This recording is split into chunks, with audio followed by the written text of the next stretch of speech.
We have breaking news. The Supreme Court is allowing Federal Reserve Governor Lisa Cook to stay on the central bank board in 2026. The justices did not explain their decision, and there were no noted dissents. Trump moved to fire Cook in August, citing allegations of mortgage fraud that predate her appointment at the Fed.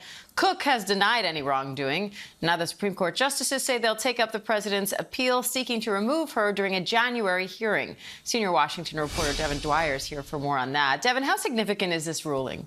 A huge case, Diane, and huge stakes for the economy here and the Federal Reserve. Never before has a president attempted to remove a member of the Fed.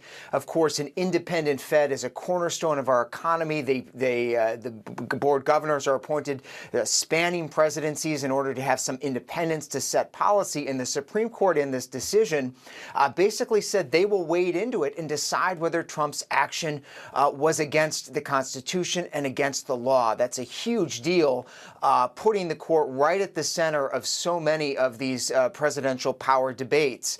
Now, what the court will be looking at, Diane, is whether the federal law that allows the president to remove a Federal Reserve Board member for cause, what that means. It's not spelled out in the law, so they'll be looking at the definition of that and whether she was given enough process to contest the facts, because, as you said, she disputes those allegations.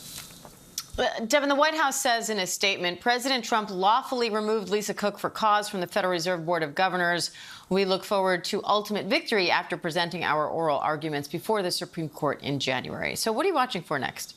Well, interesting that the White House put out a statement respecting the Supreme Court, Diane. So that is an interesting note in and of itself. But what the Supreme Court did is also significant.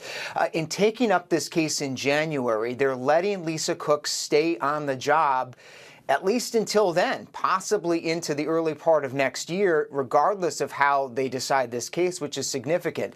Other challenges to President Trump's power, removing people from federal agencies, have been challenged in court. And in those cases, the Supreme Court has said those people can be off the job while the cases go forward. Not so in this case. So perhaps that's a tea leaf suggesting that the Supreme Court is prepared to rule that the Federal Reserve is different and that someone like Lisa Cook may ultimately prevail. So we'll see. They'll file their case documents in this case sometime later in the year, Diane.